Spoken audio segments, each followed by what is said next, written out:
পান না? হাত তোলেন দেখি। সুদের টাকা, সুদের কথা বলে কষ্ট পান?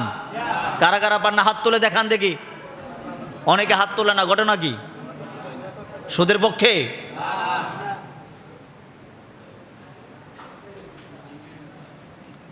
কিছুদিন আগে গেছিলাম একটা ওয়াজে, আমারে মারতে আইছে এক বুড়া বেড়া, সুদের ওয়াজ করছে দেখে। পরে আরেক যুবক বেড়ার গলায় চিপা ধরছে।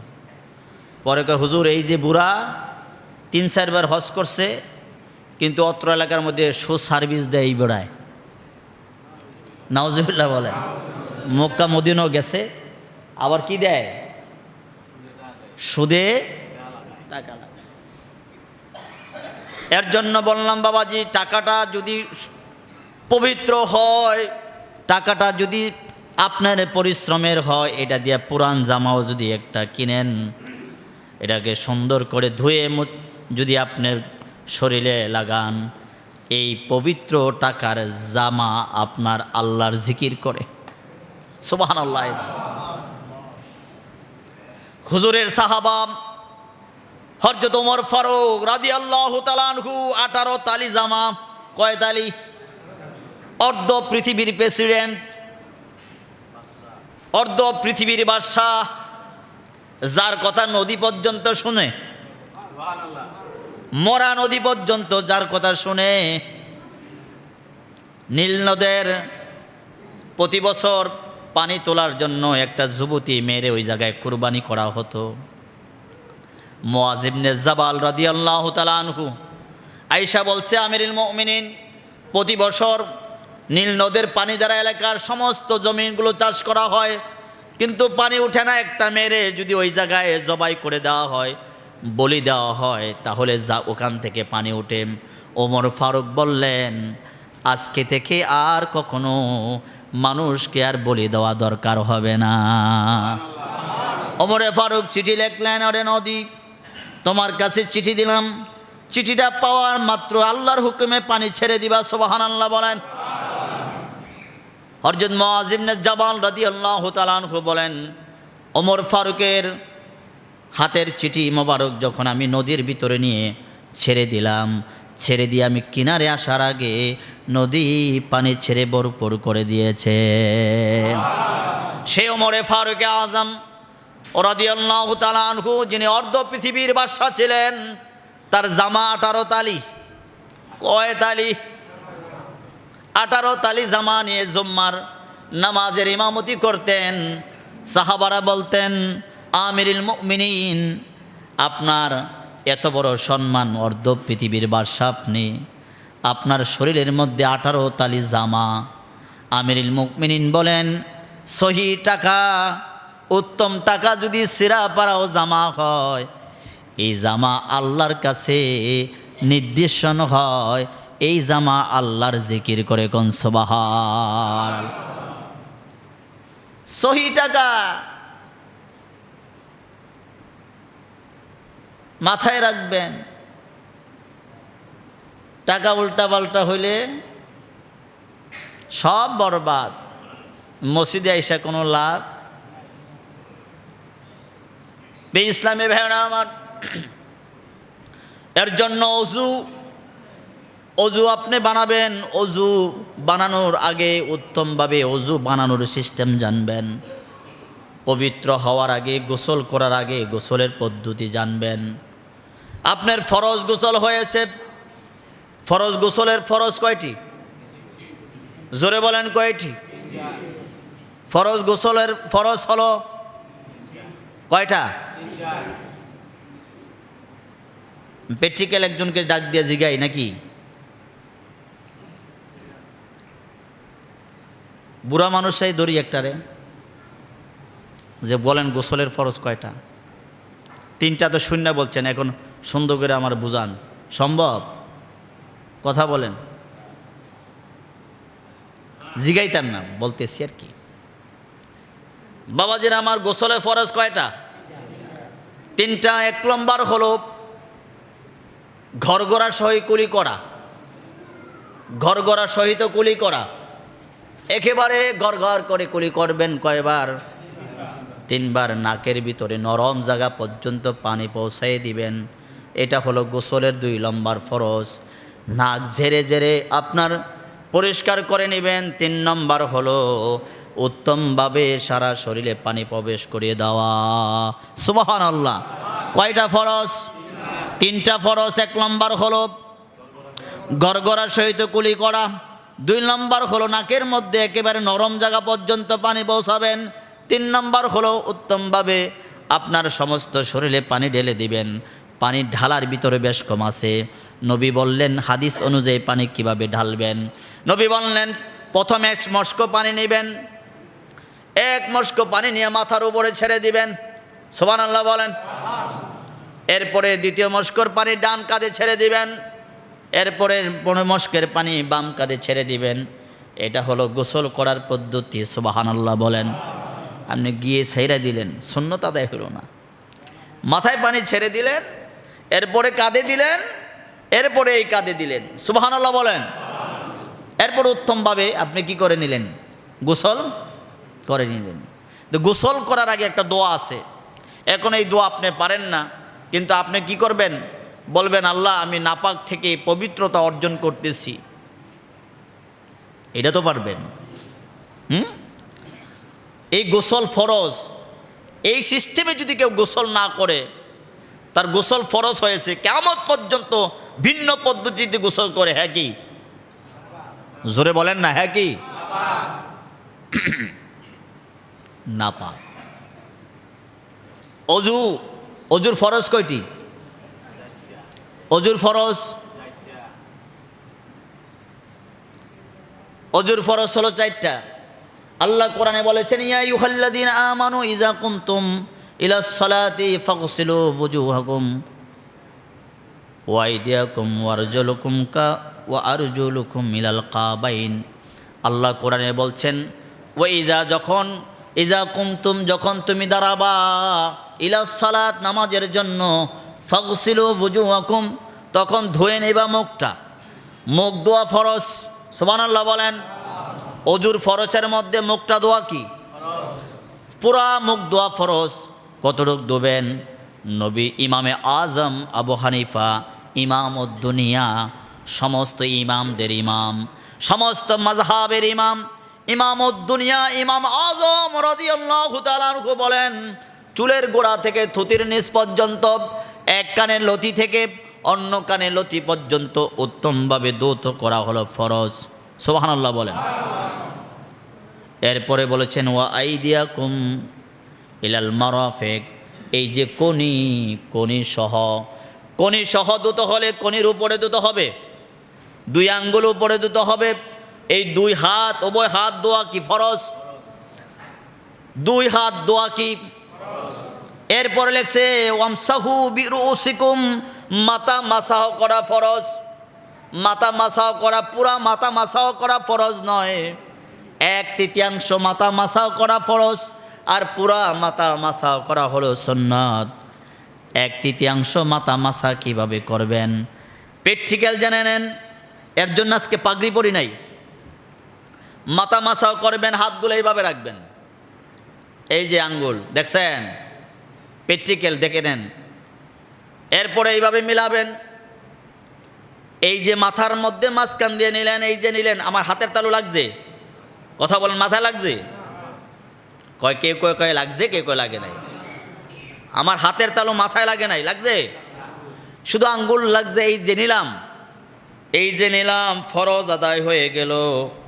আসার সময় তালুগুলো সাইড দিয়ে এইভাবে মাজা দিয়ে আনলাম, পুরা মাথা হয়ে গেল। এটার নাম হলো সুন্নাত। সুবহানাল্লাহ বলেন। 1/3 মাথা মাসাই করা হলো ফরজ, পুরা মাথা মাসাই করা হলো সুন্নাত। কথা বুঝাইছে? এখন সব অঙ্গ 1 থেকে 3 বার করে প্রত্যেক অঙ্গ ধোয় অজুর সময়, এটা কি সুন্নাত। কিন্তু মাথাও মাসে অনেক ভাই করে 3 বার, এটা মাকরু তাহারিমি। অজু কি হয়ে যাবে? মাকরু, মানে হারাম হয়ে যাবে। ফরজের উপর ফরজ আদায় করা যায়? কথা বুঝে আসছে? শুধু একবার মাথা 1/3 মাসায় করা ফরজ, আর আসার সময় পুরা মাথা মাসা করা কি সুন্নত। সুবহানাল্লাহ বলেন। এখন আপনার এই নিলেন, এই তালু হয়ে গেল, কিন্তু আপনি 4টা আঙ্গুল ব্যবহার করেন নাই, দেখছেন 4টা আঙ্গুল কিন্তু বাকি রয়েছে। এই 2 আঙ্গুল এই জায়গায় ব্যবহার করবেন, আর এই আঙ্গুল এই জায়গায় দিবেন। হাতের এই পিঠ ব্যবহার করা হয় নাই, এটা এইভাবে মাসাও করে নেবেন। সুবহানাল্লাহ বলেন। এটা হলো 3 নম্বর ফরজ।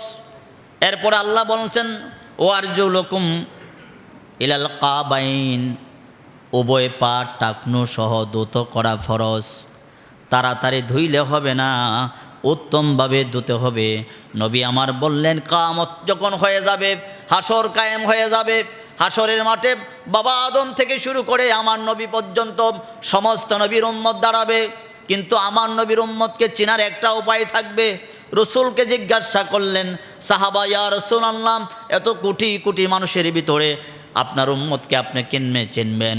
আমার নবী বললেন আমার উম্মতকে চেনার একটা প্রতীক থাকবে। কই কি? কই সেটা হলো আমার উম্মতের অজুর অঙ্গগুলো নূরের মধ্যে নূরের মতো চমকাবে। সুবহানাল্লাহ বলেন। নূরের মতো। হাজার মানুষের ভিতরে আমার একটা উম্মত দাঁড়িয়ে থাকবে, তার অঙ্গের ভিতরে আপনার নূর চমকাবে, হাতের ভিতরে নূর চমকাবে, পায়ের ভিতরে নূর চমকাবে।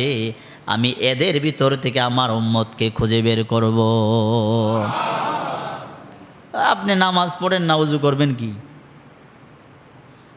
সুবহানাল্লাহ। ওযুর ফজিলত শুনে বলছেন সুবহানাল্লাহ, কিন্তু নিজেই নামাজ পড়েন না। আসে না এরকম কুতুব? কথা বলেন, আসে না?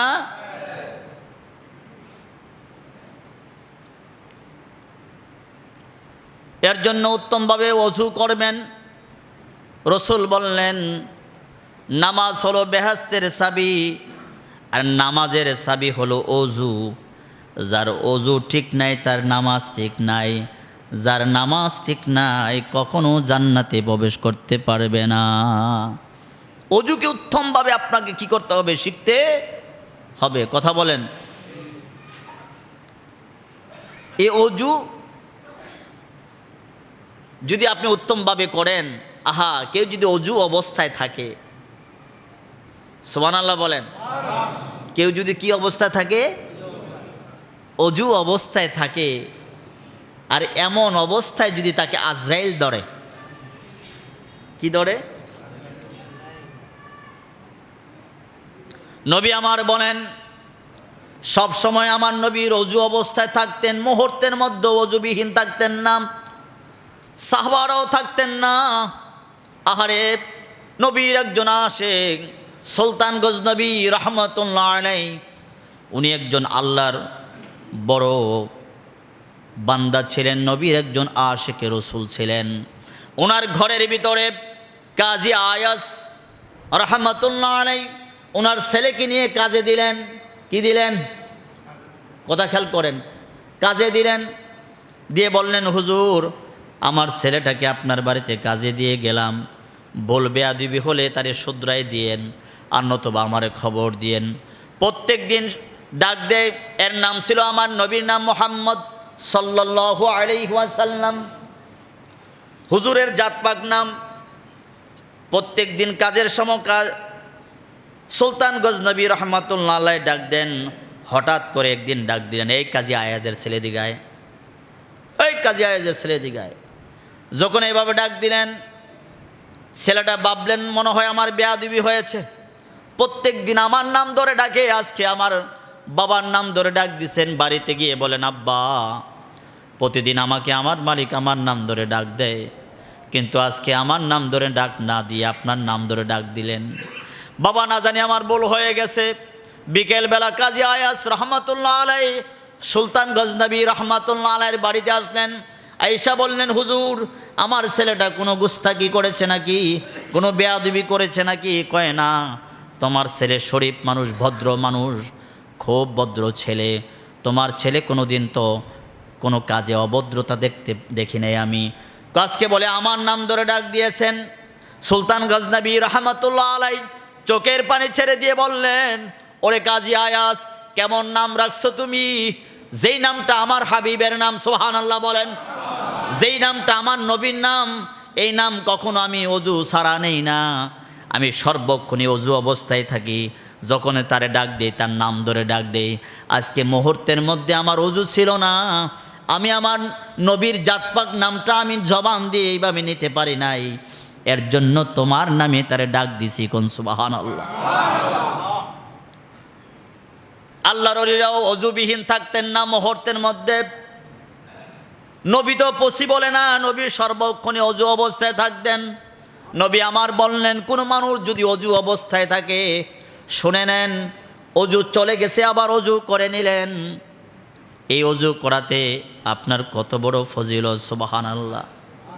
কেউ যদি অজু করে, অজু করার পরে যদি আপনার অজুর অবশিষ্ট একটু পানি সে খায়, কি করে?